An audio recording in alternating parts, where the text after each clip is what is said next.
So when it comes to the Fed and how they affect mortgage rates, there's a lot of misinformation out there. Every time that the Fed cuts rates, I get phone calls about, oh, the Fed cut rates by 25 points. Does that mean mortgage rates are down 25 points? And the answer is no. Hi, I'm Danny Brown. I'm the CEO of Myriad Real Estate Group, and today we're going to talk about how the Fed impacts mortgage rates.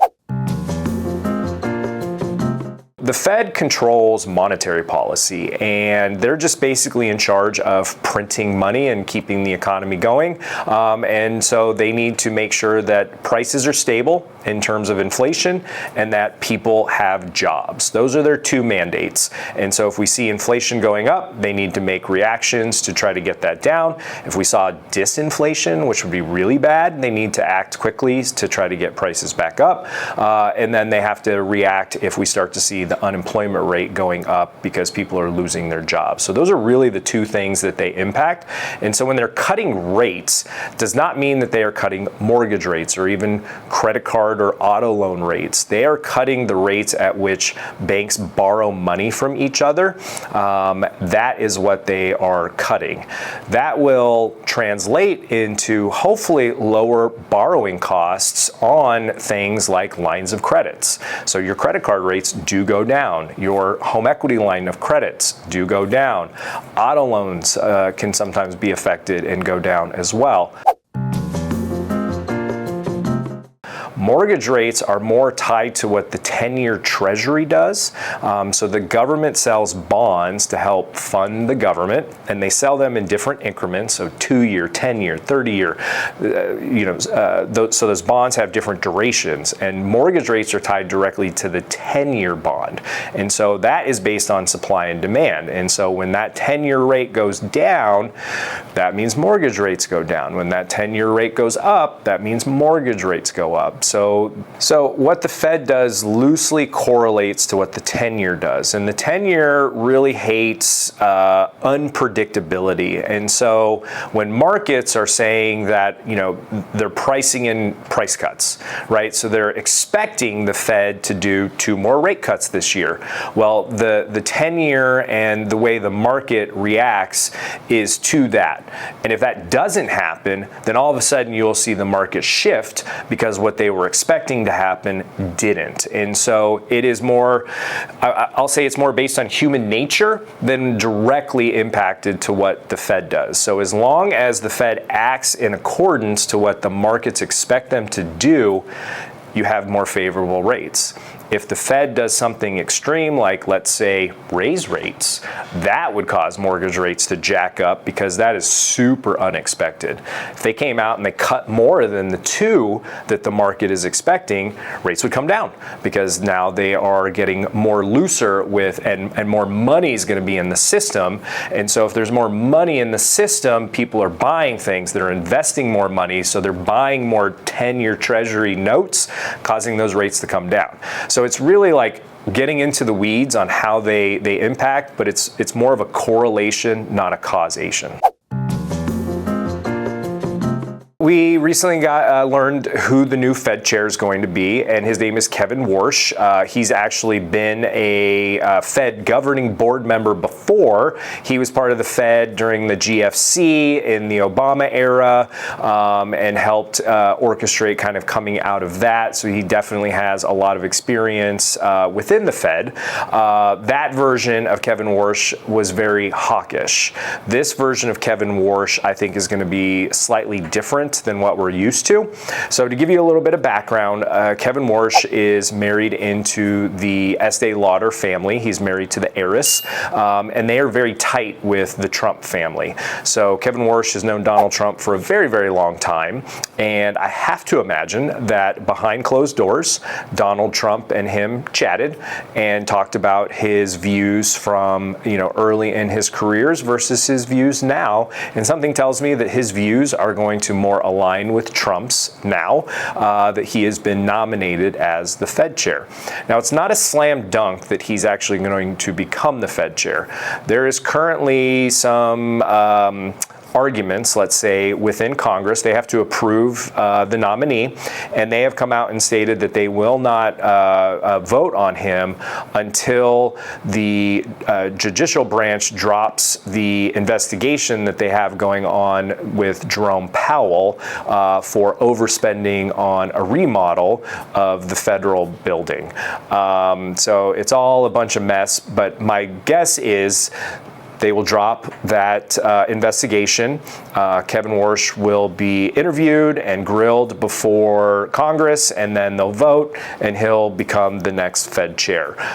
That is all supposed to happen this spring, here in a couple months in May. What happens with Jerome Powell?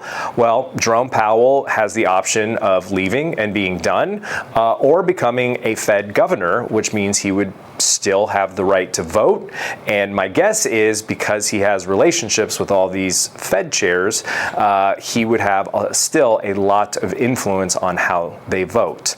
And so when it comes to the Fed, you have the Fed chair, who does not make unilateral decisions over everything. They make recommendations. The Fed members then vote on what to do with rates. And so they can vote in agreement with the Fed chair, they can dissent, and so they can not agree with the recommendations that the Fed chair makes. Now that is pretty rare, at least historically, but we do not live in normal times. So we will see what happens in terms of this new Fed chair holding sway over the Fed governor members and how they end up voting when it comes to cutting rates in the future. So why do we pay such close attention to who the Fed chair is? Well, honestly, I don't know. I think it's theater, to be honest. Like back in the day, we didn't. The Fed would come out and do these things, and we didn't know that they would do it until they made the announcement. And so it was much more behind closed doors. But now it is way more transparent, way more in the open. And really, I think it's the drama of it, to be honest with you, that we pay so much attention to it, and probably put too much emphasis and focus on it, to be frank.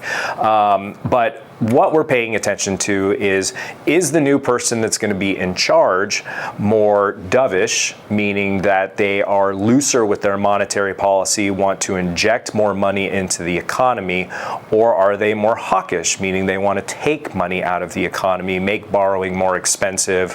What kind of tone are they going to have? And historically, Kevin Warsh has been more hawkish and want to pull money out of the system, has wanted the Fed to have a lower balance sheet, and has wanted to inject less money into the economy.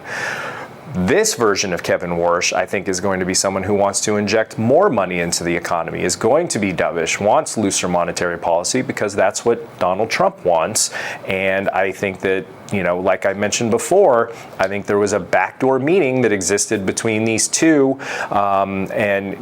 You can be the federal board chair, but you need to loosen monetary policy, you need to inject more money into the economy, you need to get projects going, make borrowing costs lower. Those are the things that I think we can expect to come out of the Fed chair.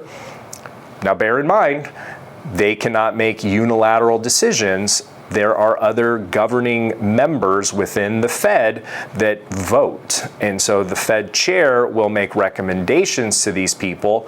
He has to sell them on his vision and why, and then they vote as a collective unit on what they do. So I know in this video we got into the weeds a little bit talking about all of this stuff, but just know, because the Fed chair is being replaced in May, that does not directly mean like, oh, I'm going to wait to buy a house because a new Fed chair is coming in May and mortgage rates will all of a sudden be cheaper. That's not the way it works. In fact, I think right now mortgage rates are probably at what the lowest we can expect them to be, maybe getting down to 5.75%, just based on traditional and historical trend lines for the spread between the 10-year, like I talked about, and mortgage rates. That could narrow a little bit, but I don't think that we're going to see a drastic reduction in mortgage rates unless we see a big uptick in unemployment or the economy goes into a recession. And right now, GDP is up, unemployment is down, wage growth is up. So the economy is doing well. Of course, there are certain sectors that aren't, and a lot of this is contingent on AI, but that's a whole separate story and video.